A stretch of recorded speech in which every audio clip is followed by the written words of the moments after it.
Halo, ketemu lagi dengan saya Mike. Gue Peter. Hari ini kita bahas ya sistem pendidikan di Indonesia yang hasil observasi kita. Jadi ini belum hasil riset yang mendalam, tapi baru hasil observasi. Artinya kita baru melakukan penelitian dengan observasi, melihat keadaan dan menganalisa dari hasil observasi tersebut ya. Kita belum melakukan survei atau apapun. Jadi kita langsung bahas dulu aja. Nah, baru-baru ini ada kasus yang parah banget menurut saya, yaitu kasus di mana seorang anak yang disuruh sholat oleh gurunya nggak mau, ya bandel, terus dicubit. Ya memang biru sih sesudah dicubit. Terus gurunya itu dilaporin ke polisi dan dipenjarakan ya. Ya. Dan itu ramai di media sosial dan semua orang menampilkan foto anak itu lagi ngerokok. Dan menurut kabar yang terakhir, nggak tahu bener nggak tahu enggak, tapi itu hanya berita di internet yang perlu dikonfirmasi lagi. Anak ini tidak diterima di sekolah manapun. Tidak ada yang berani menerima karena takut nanti gurunya dikeluarin. Dia dipenjarain semua nanti guru-gurunya. Jadi dia akhirnya ya homeschooling. Jadi kemarin kita share bareng-bareng gambar yang sama ya. Kalau anaknya nggak mau ditegur, nggak mau dimarahin, nggak mau didisiplinkan, bikin rapot sendiri, bikin sekolah sendiri, kurikulum sendiri di rumah ya. Nggak perlu guru. Soalnya guru itu kesian banget. Terus terang Betty, kita jadi guru ini dibayarnya murah banget ya. Pengalaman kita main saham jauh lebih gede ya. Oh iya, jujur ya. Kita main saham pakai RDN ya, pakai rekening RDN jauh lebih gede penghasilannya daripada guru. Guru sama petani sama-samanya nggak dihargain di sini. Bagaimana bisa maju? Siapa yang mau jadi guru? Udah gajinya kecil, terus dianggap kayak kayak pesuruh kayak lah. Babu aja kayak itu babu ya. Jadi nggak dihargain. Untuk mendisiplinkan itu harus dioloy, sholat dong, jangan itu ya, harus dibuat moodnya bagus. Jadi kayaknya murid itu tuh kayak bosnya gitu. Iya. Ya. Mungkin dia berharap suatu hari nanti dia kalau kerja sama orang, bosnya akan kayak gitu. Ayo kerjanya yang rajin. Betul, nah itu. Jangan males-males. Jadi dikasih label di sini tidak bisa dimarahin. Jadi nanti dosen atau bos, nanti orang tuanya datengin dosen, orang tuanya datengin bos. Ini anak saya nggak boleh dimarahin ya, dikasih label. Nah, ya bos, nggak boleh ya bos. Oh, nanti bosnya kalau marahin di kantor, dituntut. Penjara. Ayo, dibilangnya gini, bos, kamu melakukan perbuatan tidak menyenangkan, jadi akan dituntut dengan hukuman bla bla bla bla, bawa polisi. Bosnya loh. Jadi bosnya nggak boleh marahin. Ya bayangkan ya. Itu sistem pendidikan yang akhirnya jungkir balik, yang menurut kita sih ngawur ya. Harusnya kita balik lagi lah, guru itu dihormatin. Ya kalau gajinya nggak bisa dinaikin ya paling nggak dihormat lah. Ya, jangan sampai guru itu cuma dianggap sebagai pesuruh ngajarin anak, atau lebih parah lagi babysitter. Kan saya kerja nih, anak saya di sekolahin, titip di kamu, jangan dimarahin ya. Lu kan babysitternya supaya nggak diculik gitu anak gue. Gitu. Terus kalau yang lebih parahnya lagi, orang tua itu udah nggak boleh dimarahin, udah nggak boleh ditegur. Begitu anaknya melakukan kesalahan, melakukan tindakan konyol, misalnya orang tuanya, gimana sih kamu ngajarin anak saya? Masa anak saya melakukan suatu hal yang konyol? Kalian ngedidiknya gimana? Ya, orang tua sekarang juga banyak ya. Ini kita nggak bilang majority ya, tapi ini ada oknum. Jumlahnya sih sebenarnya kecil ya, dari satu sekolah mungkin 1 atau 2 orang ya, Bid ya, pengalaman ya. Dari 100 orang mungkin cuma 2 orang yang orang tuanya sangat bawel ya. Banyak minta ini itu tapi nggak paham apa yang diminta. Nah, kasus yang di sekolah sendiri gimana, Bid? Ya itu tidak bisa didisiplinkan ya. Ya. Terus udah gitu, kalau yang 2-3 orang itu dia bisa menggalang massa buat sama-sama demo gitu. Ya, jadi membentuk opini untuk supaya si guru itu terlihat jahat, ya. Dan anaknya itu tidak bersalah. mereka punya mindset seperti ini ya. Jadi hasil observasi kami, mereka punya mindset oknum ini. Anak itu tidak paham apa-apa. Seharusnya kita yang lebih dewasa mengerti tentang mereka. Itu prinsip mereka. Tapi prinsip kami sebagai pendidik, mereka itu anak muda. Mereka tidak paham apa-apa. Kita beri pemahaman supaya dia tidak salah paham. Betul ya? Betul. Bukannya terbalik. Bukannya dibiarkan mereka tidak paham, tapi dibuat pemahaman itu sedini mungkin. Kalau bisa dari kecil ya. Bahwa memberi salam itu dari kecil diajarinnya. Kalau ketemu guru kasih salam, kasih tangan, itu kan dari kecil. Betul ya? Nggak bisa udah gede gitu, udah umur 20 baru diajarin. Kalau ketemu tuh salam gitu kan. Kalau ketemu bosnya selamat pagi gitu kan. Ini saya nggak ngerti gitu, maksudnya cara berpikirnya seperti terbalik ya. Jadinya udah jungkir balik. Nah, selain itu juga orang tua ini juga kan merasa anaknya tidak pernah salah, pokoknya orang lain selalu salah. Kejadian yang paling parah adalah saya jalan di daerah Bandung Timur menggunakan motor. Jalannya cukup besar karena 2 arah ya. Saya nggak mau sebut jalannya, pokoknya banyak rumah-rumah di pinggir jalan itu.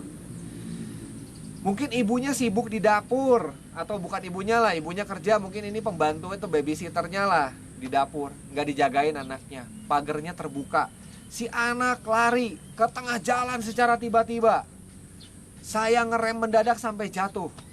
Anaknya nggak ketabrak, saya jatuh nih dari motor. Tapi saya yang dimarahin sama ibu-ibu di situ. Kamu tuh hati-hati, ini tuh daerah pemukiman. Anak itu tuh banyak yang main di jalan, nggak ngerti mereka. Harusnya gimana, Wit? Harusnya gue yang ngerti ya. Jalan itu untuk anak mereka main. Jadi saya harus dorong motornya, nggak boleh naik motor. Itu jalan milik pribadi, bro, ya?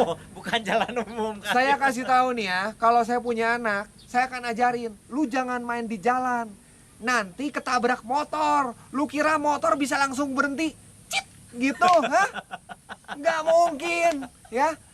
Nih ya, kita semua yang belajar fisika sampai SMA, kita tahu bahwa benda itu memiliki inersia, ya.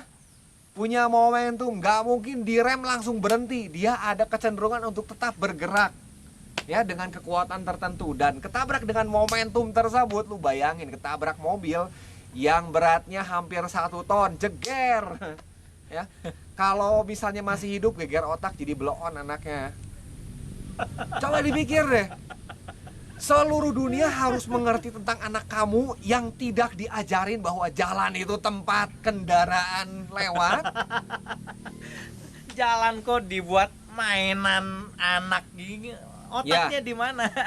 Ya. Terus ada yang lucu lagi yang ini, Bet. Kamu tahu nggak di Medan ada satu anak cewek lulus SMA naik mobil rame-rame melebihi kapasitas, ditilang polisi cewek. Terus pas turun, polisi ceweknya ditunjuk-tunjuk. Saya tandai muka ibu, saya anaknya jenderal polisi. Tahu nggak, Bet, apa yang terjadi dengan anak itu? Iya, tahu. Iya, itu orang tuanya, ya bapaknya kan. Iya. Tapi sekarang jadi apa? Oh, duta. Jadi duta narkoba. Lu bayangin ya, anak yang arogan nunjuk-nunjuk polisi sekarang jadi duta narkoba. Berarti si anak yang dicubit guru itu jadi duta cubit Indonesia. Iya, duta cubit. Peace. Duta cubit. Duta cubit. Ya. Mungkin nanti ada kasus lagi, nanti jadi duta lagi.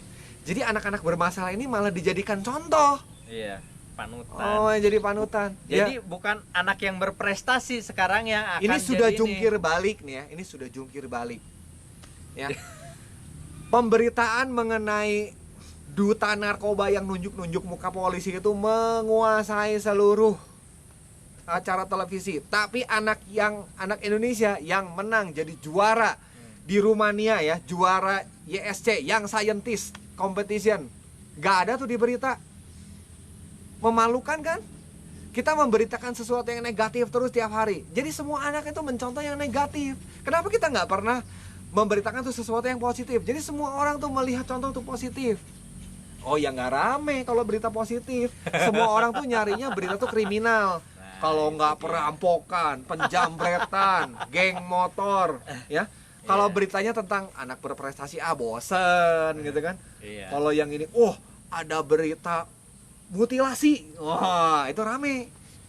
Nggak tahu orang di sini tuh pikirannya aneh, Udah destruktif gitu loh, tidak Iya, membangun, iya, iya. aneh. pikirannya udah jahat, Punya mentalnya Hatinya- destruktif gitu, tidak hatinya jahat. tidak bisa apa ya, punya mental tuh membangun gitu loh. Iya. Melihat bahwa negeri kita itu kaya, kita bisa membangun dengan apapun juga. Bahkan kalau kita apa ya namanya, nggak perlu kerja keras, tanah itu subur kok. Nggak sengaja bisa nemu makanan lagi, nggak sengaja nemu makanan lagi. Seperti kita di kebun ini juga nanam nggak susah kok.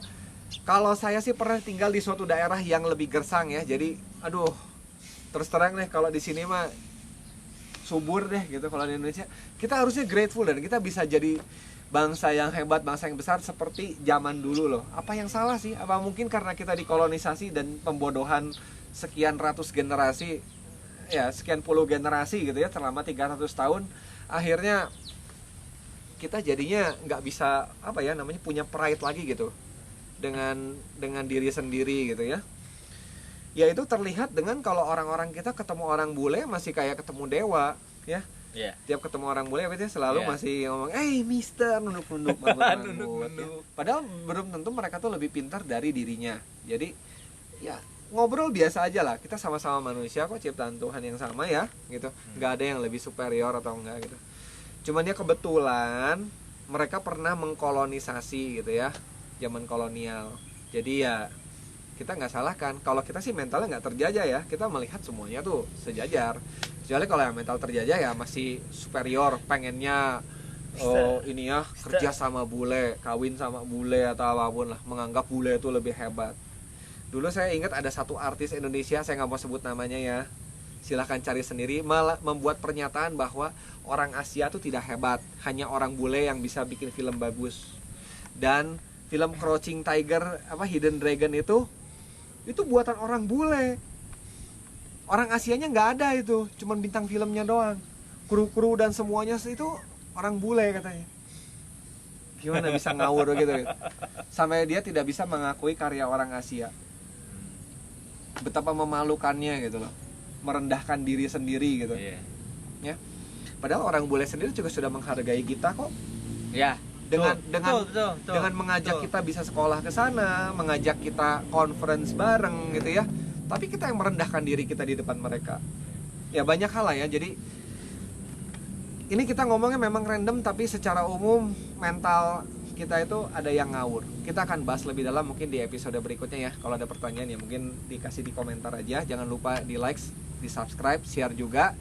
See you.